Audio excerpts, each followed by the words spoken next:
Josh Hader to get us a lefty.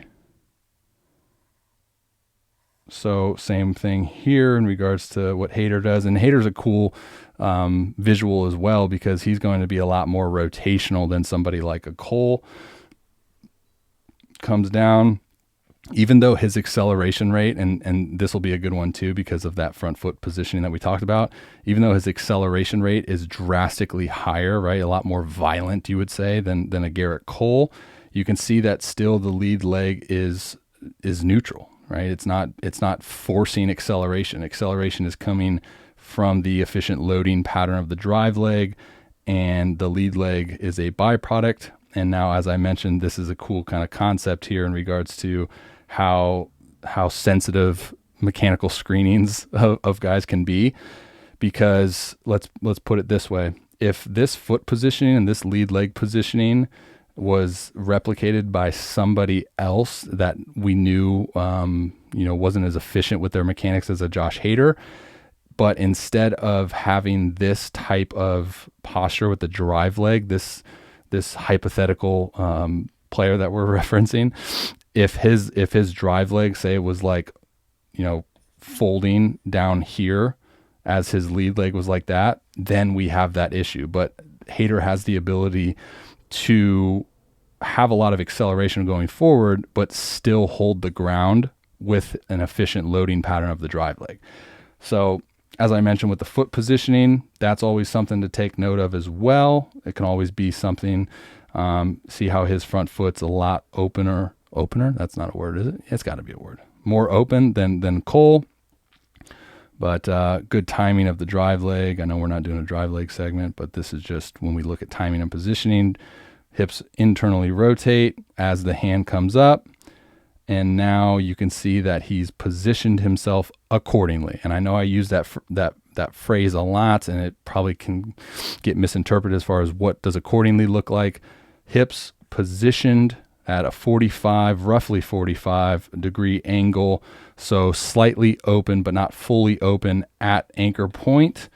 And the timing of which the hand came up, trunk is neutral, glove side still intact, back foot squished the bug. I hate to use that. I got to stop using that. In hip extension and the lead foot. Okay, so this is the posture. The lead foot landed how? Full front foot contact into the ground, landed in knee flexion. Now the pelvis rotates over the fixed femur, right? So gravity is going to then influence the completion of our hip rotation mechanics. And now as the force, the load essentially into that lead leg, into the ground reaction forces, right, gets at its peak, then the arm comes through external rotation, trunk accelerates forward, brings the arm through, and then that's when we have the knee extension occur. So you see the claw back there. So you have all of this forward energy, right? All of this forward energy that we're creating towards our task. Now, this energy, although not quote unquote useless, but definitely a lot of it leaked if we can't completely block that energy forward. And that's where we can talk about like the stability and force absorption components of the actual single leg mechanics, right? When the force is greater than the capacity or the stability of that, you'll break down. You'll see guys come into landing and this knee will actually start to shift forward, knee valgus, instead of this efficient pattern that Hader possesses here. If we drew this line, terrible line. And I think the video moves, so it's not that great. Yeah, the video moves.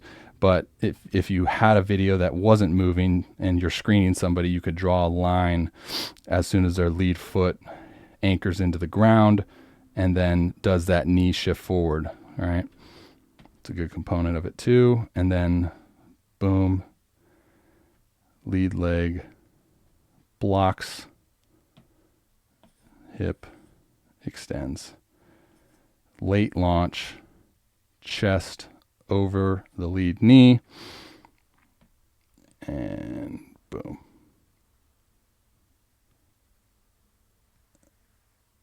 although a lot of people will say like this move here is just more so for show, and I know I get a lot of grief for this as well, but this movement here of that rear leg coming through, like having a leg swing, I see it as a completely efficient like pattern, because you're throwing against this stiff leg and you have this claw back here, and now all the energy is already gone from the trail leg, and so it just kind of folds over, and you've created so much rotational energy that now you're just gonna, all right, finish it.